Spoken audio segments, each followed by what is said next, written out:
నా పేరు సరళి వీరేంద్ర కుమార్ అండి. నేను ఒక ఏజెంట్ ఖత్తర్ అని చెప్పి ఖత్తర్ తీసుకొచ్చి అక్కడి నుంచి సౌదీ అరేబియా తీసుకొచ్చేసారండి ఎడారిలోకి. నేను ఈ నెల 10వ తారీఖున వచ్చానండి ఖత్తరు.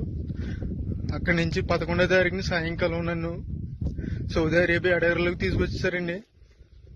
అక్కడ ఆ బాబా నన్ను 4 రోజులు ఉంచుకుని సౌదీ అరేబియాలో ఇంకా చాలా దూరంలో తీసుకొచ్చి పడేయారండి ఎడారిలోని. నాకు 11వ తారీఖు నుంచి ఇప్పుడు వరకు నాకు ఆరోగ్యం ఏం బాగోలేదండి. రక్తంతో వాంతులు అయిపోతున్నాయి, ముక్కులంటే రక్తం వచ్చేస్తుందండి.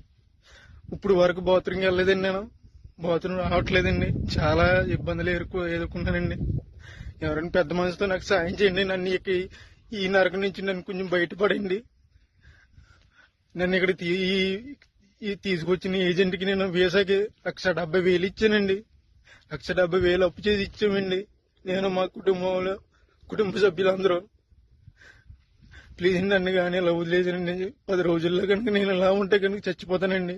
సరైన తిండి ఉండలేదండి, మంచినీళ్ళు తాగుదామన్నా కానీ నా నీళ్ళు ఉండలేదండి. ఎక్కడికో దూరం వెళ్ళి రావాల్సి వస్తుంది. ఇది చూడండి, అక్కడ ఎక్కడో చిన్న చిన్న గుడారాలు ఉన్నాయి కదండి, అక్కడ ఉండాలండి.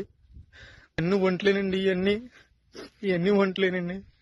ప్లీజ్ అండి, నన్ను ఇక్కడ నుంచి కాపాడండి. కొంచెం ప్లీజ్ అండి, ఎవరొకరు సాయం చేయండి నాకు, ప్లీజ్ అండి.